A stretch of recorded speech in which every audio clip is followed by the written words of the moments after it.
বেশিরভাগ জন রয়েছে যারা ট্যাবের টাকা কিন্তু অলরেডি পেয়ে গেছো, কিন্তু এর মধ্যেও কিছু জন রয়েছে যারা কিন্তু ট্যাবের টাকা এখনও অবধি পাওনি কিছু কিছু জেলা থেকে। তো আজকে তাদের সম্পর্কে কথা বলবো এবং তারা পায়নি কেন, এবং অনেকেই আছে যারা কিন্তু টাকা পেয়েছে কিন্তু এখনও অবধি তাদের মেসেজ ঢোকেনি। তো এই বিষয়টা নিয়েও কথা বলবো। আর আরেকটা বিষয় নিয়ে কথা বলবো, যেটা হচ্ছে যে ট্যাবের টাকা যারা যারা পেয়েছে তাদের কিন্তু অবশ্যই একটা কাজ করতেই হবে। সেটা কি, এই টপিকগুলো নিয়ে কথা বলবো। আজকের ভিডিওটা কিন্তু প্রথম থেকে শেষ অবধি দেখবে, স্কিপ না করে। ভালো লাগলে অবশ্যই লাইক করবে, চ্যানেলে প্রথম হলে চ্যানেলটিকে সাবস্ক্রাইব করে পাশে নোটিফিকেশন বেল আইকনে প্রেস করে অল অপশনে ক্লিক করে আমাদের এই পরিবারের সদস্য হয়ে যাবে।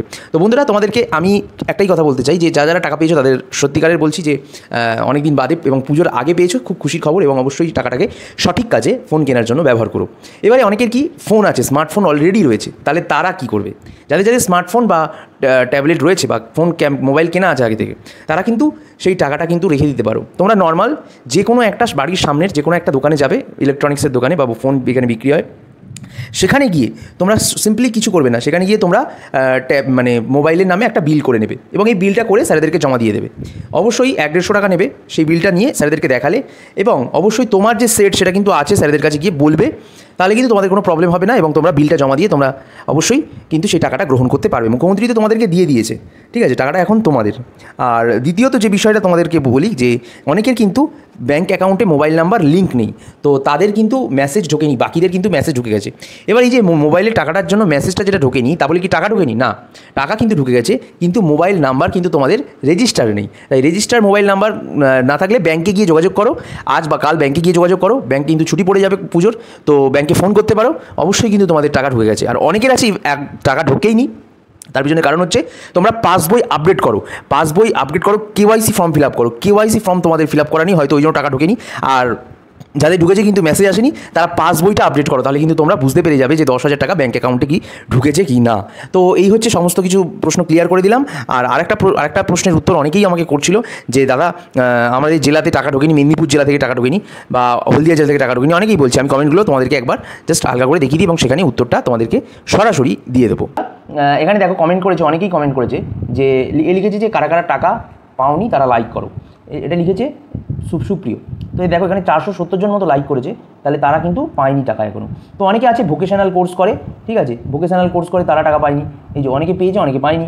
হ্যাঁ, আর আরেকটা কথা কি, এই যে আমি স্কুলের কল একজন পেয়েছে কিন্তু আমি পাইনি, মানে আমাদের স্কুলে একজন পেয়েছে বাট আমি পাইনি। তো এরকম অনেকেই আছে।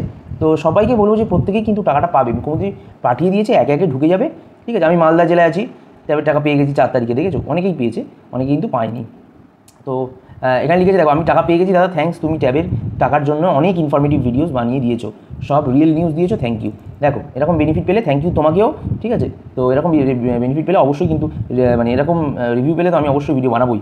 টাকা পাইনি এখন মেদিনীপুর, এই যে টাকা এখনও মেদিনীপুরে পাইনি, তো আমি এখানে এই মেদিনীপুরের ক্ষেত্রে বলবো আমিও পাইনি এখানে, দেখেছো। তো অবশ্যই তোমরা পাবে বন্ধুরা, যারা যারা পাওনি একটু ওয়েট করে যাও, ঠিক আছে। তো সবার ঢুকে যাবে টাকা এক এক করে, হয়তো বা একটু দেরি হচ্ছে। এই যে আমি মুর্শিদাবাদ জেলা থেকে টাকা পাইনি, তো অবশ্যই এখানেও টাকা ঢুকে যাবে। তো প্রত্যেকে একটু ওয়েট করে যাও, তোমাদের বেশি দিন লাগবে না, সমস্ত টাকা কিন্তু অ্যাকাউন্টে ঢুকে যাবে।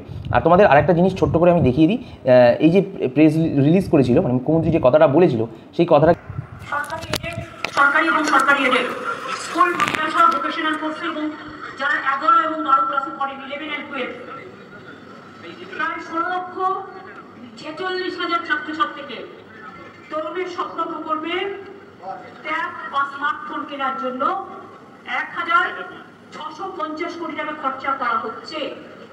এই টাকা সরাসরি তাদের ব্যাংকে ঢুকে যাচ্ছে আজকে। এতদিন ক্লাস 12 উঠে পড়ুয়ারা পেতে, এবারই প্রথম ক্লাস 11কেও আমরা এটা দিচ্ছি, কারণ 11 থেকে পেয়ে তাদের সুবিধে হয়, তারা অনলাইনে পড়াশোনা করার সুযোগ পান। এর আগেও আমরা 36 লক্ষর বেশি স্টুডেন্টকে এই বাবদ 3,600 কোটি টাকার বেশি দিয়েছি, এবং সব মিলিয়ে এই প্রকল্পে 53 লক্ষ পড়ুয়াকে 5,300 কোটি টাকার কাছাকাছি দেওয়া হলো। আমি তাদের ভবিষ্যৎ নিয়ে আজকের এই শুভ লগ্নে তাদের অভিনন্দন জানাচ্ছি। সারা বাংলায় কিন্তু পেয়ে গিয়েছে, এটা প্রতীকী আমরা দিলাম, আমার ব্যাংক অ্যাকাউন্টে ঢুকে গেছে, এটা প্রতীকী আমরা চেক দিলাম, সবার ব্যাংক অ্যাকাউন্টে অরিজিনাল চেকই দেওয়া হয়েছে, আপনারা সামনে দেখতে পেলেন। আরে তোমরা বুঝতে পারলে, মুখ্যমন্ত্রী কিন্তু এখানে ডাইরেক্ট বকে দিলেন যে অরিজিনাল চেক কিছু বাচ্চার হাতে দিয়ে দিয়েছে, এবং তিনি বললেন যে অবশ্যই কিন্তু তোমরা বাকি টাকাগুলো ধীরে ধীরে প্রতিটা জেলায় ছড়িয়ে যাবে। তো দেরি হচ্ছে, তার কারণ ব্যাংকিং সমস্যা, ব্যাংকিং প্রবলেম, কারোর ব্যাংকে তাড়াতাড়ি পাঠিয়ে দিচ্ছে, কারোর ব্যাংকে দেরি হোল্ড করে রেখেছে। তো এগুলো কোনো প্রবলেম নয়, সবার ব্যাংকে গিয়ে যোগাযোগ করো, অবশ্যই টাকা তোমরা পেয়ে যাবে। যার সমস্যা ব্যাংক থেকেই সলিউশন কিন্তু বেরিয়ে যাবে।